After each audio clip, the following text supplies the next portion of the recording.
Hey everyone, आज हमारे kitchen में बहुत ही मज़ेदार और झटपट से तैयार हो जाने वाली टिक्का बोटी बन रही है, जिसको आप आराम से चूल्हे पर बना सकते हैं।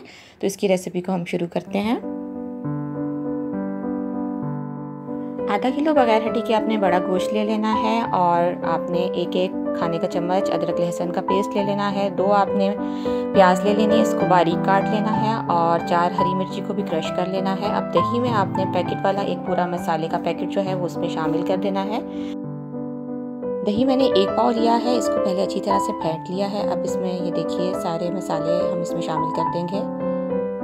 हरी मिर्ची कुटी हुई और प्याज, इसके अलावा अदरक लहसुन का पेस्ट और एक पैकेट कोई सा भी आप टिक्का मसाला ले लीजिए।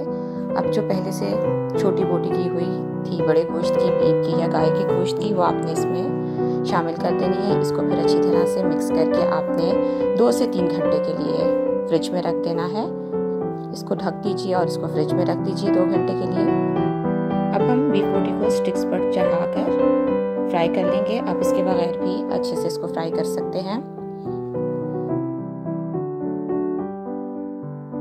अब हम 2 खाने के चम्मच तेल एक पैन में डाल देंगे और टिक्का बोटी को अच्छे से हम फ्राई कर लेंगे।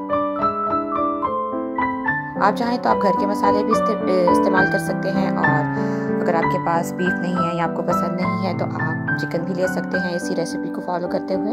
अगर आपको आज की ये रेसिपी पसंद आई हो तो प्लीज़ वीडियो को लाइक ज़रूर कीजिए और शेयर भी ज़रूर कीजिए। अगर आप नए हैं मेरे चैनल पर सब्सक्राइब भी ज़रूर कर दीजिए और कमेंट बॉक्स में मुझे फीडबैक भी ज़रूर दीजिए कि ये रेसिपी आपको कैसी लगी है। तो बहुत जल्द मिलते हैं हम बहुत सी नई रेसिपीज़ के साथ।